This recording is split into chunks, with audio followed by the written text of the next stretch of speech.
An engine of a train is moving with uniform acceleration, passes the signal post with velocity u and the last compartment with velocity v. That is the velocity with which middle point of the train passes the signal post is.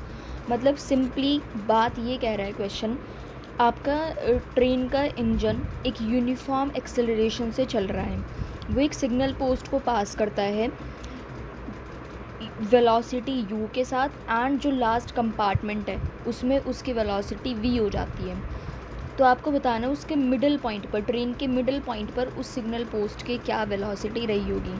मतलब suppose करो ये आपके पास signal post है, ठीक है, and यहाँ पर आपकी ट्रेन है, ठीक है,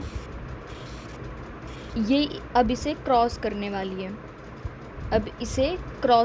यहाँ पर ये ट्रेन है एंड इसे क्रॉस कर रही है, ठीक है. एंड ये अब पूछ रहा है कि सिग्नल पोस्ट जो है हमारी ट्रेन है इसका बिल्कुल मिड पॉइंट पर इसकी वेलोसिटी क्या होगी. बिकॉज हमें क्या दिया हुआ है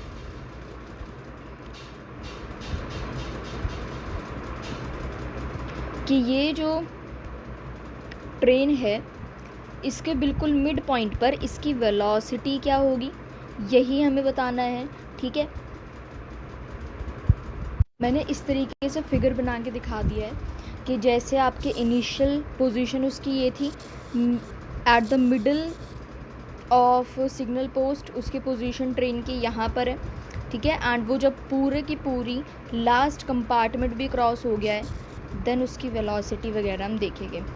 तो हमें क्वेश्चन में क्या गिवन है, सिग्नल पोस्ट जब बिल्कुल एंटर ही कर रहा होता है देन उसकी वेलोसिटी होती है u एंड लास्ट कंपार्टमेंट में उसकी वेलोसिटी होती है v.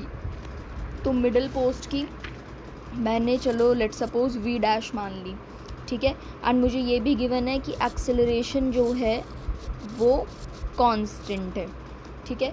तो यहाँ पर हम v square minus you square is equal to 2as का रूल लगा सकते हैं. यस लगा सकते हैं, बिकॉज हमें एक्सेलरेशन कांस्टेंट दी हुई है. एंड डिस्टेंस अभी हम निकालते हैं. देखो डिस्टेंस s क्या होगा, यहाँ पर इसकी लेंथ मैंने लेट सपोज l मान ली एंड यहाँ पर भी इसकी लेंथ l ही होगी, बट यहाँ पर इसकी लेंथ l/2 हो जाएगी, है ना, l/2, बिकॉज इसके बिल्कुल मिड पॉइंट की बात कही गई है, ठीक है. तो अब हम लगाते हैं equation of motion, v square is equal to 2as.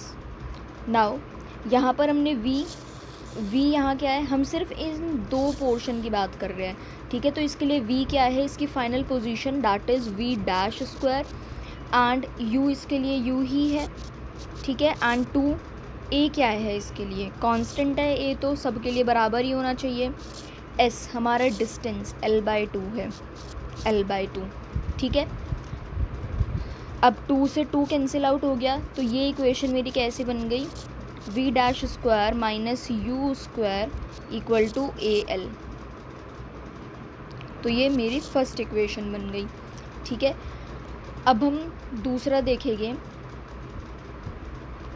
अब हम इन दोनों के अंदर केस बनाएंगे, ठीक है. इन दोनों में केस बनाएंगे, देन v डैश मतलब v square minus you square is equal to 2as लगाया. इसके लिए v क्या हो गया, फाइनल पोजीशन v ही है, u इसके लिए क्या है, v डैश स्क्वायर है 2a, s क्या है इसके लिए l है सिंपली, ठीक है. तो ये क्या आ गया, v square minus v dash square is equal to, देखो इसके अंदर क्या होगा, हम यहाँ पर डिस्टेंस क्या लेंगे, हमारा s यहाँ पर l/2 ही होगा, ठीक है. हमारे यहाँ पर डिस्टेंस l/2 ही होगा. तो यहाँ से भी 2 से 2 कैंसिल हो गया, देन मेरे पास al ही आ रहा है. नाउ देखो मेरे पास दोनों इक्वेशन में इक्वल टू al है, देन क्या मैं इसे इक्वेट कर सकती हूँ, इन दोनों को इक्वेट कर दूँ, ठीक है. सो बाय इक्वेशन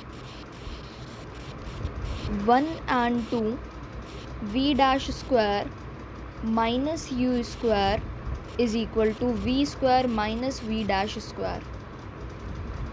तो यहाँ पर मुझे v डैश की वैल्यू ही निकालनी है, तो v dash square plus v dash square is equal to v square minus you square. ये कितना आ गया, 2v' is equal to v square minus you square, v' square is equal to v square minus you square by 2।